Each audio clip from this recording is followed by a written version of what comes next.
What is the technique for how you use the science of manifestation and visualization to start to write a new story about yourself? The first step is understanding what you've already been manifesting. I'm sure you've met people who go, gosh, I'm going through my third divorce and it's like I married the same person every time. And you're like, yes, you did. Yeah. Because you manifested it Yeah. because you think the same way over and over and over again. So we do have the power to change that narrative. Okay.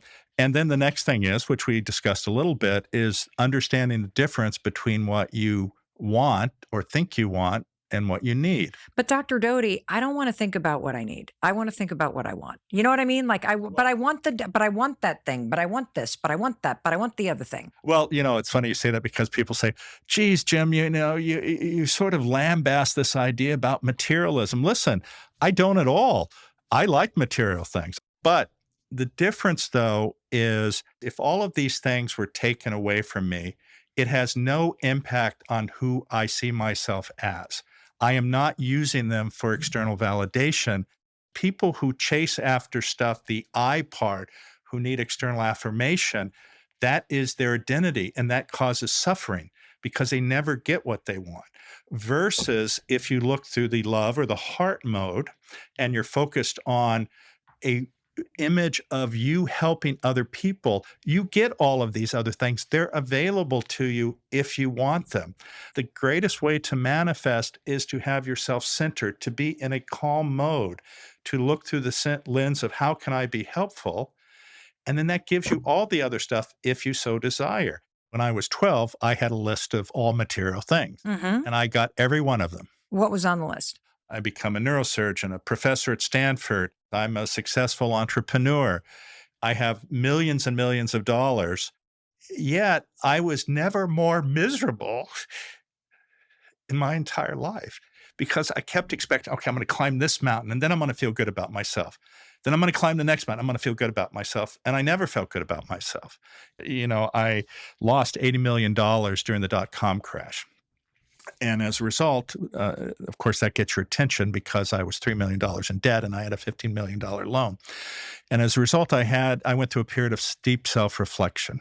It was because I was focused on, look at me, I did this, make me feel good about myself. And that's what I was chasing.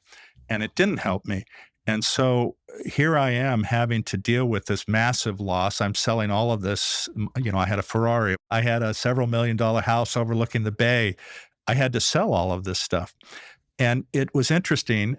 During that situation, I had to deal with my banker, of course, who wanted his money. And I had to deal with my lawyers because I had set up a variety of different trusts.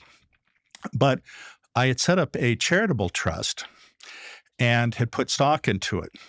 I was dealing with my lawyer and he said, look, Jim, I have some good news for you. We actually never completed the paperwork for that trust, so you don't have to give any of that stock away. You can just keep it. And I went through this period of deep reflection about this. And at the end of the day, I told him to go ahead and give the stock away. It was $30 million. But what that $30 million did was it changed everything. I set up health clinics around the world. I set up programs for adolescents who are affected by AIDS, HIV. I set up programs for the disabled. I funded research. I set up endowed chairs. And in some ways, though, it was an interesting trajectory because I went truly from rags to riches, literally, to rags again in terms of the spiritual. Mm-hmm. Okay. What I was doing was not soothing my soul. And so when I gave everything away, being in the face of $3 million in the hole, that is when everything changed. This is where I started the center at Stanford that studies compassion. I met His Holiness, the Dalai Lama. I developed these relationships with all of these spiritual and religious leaders, which has been incredibly, incredibly impactful in my life. And so it's a different rags to riches.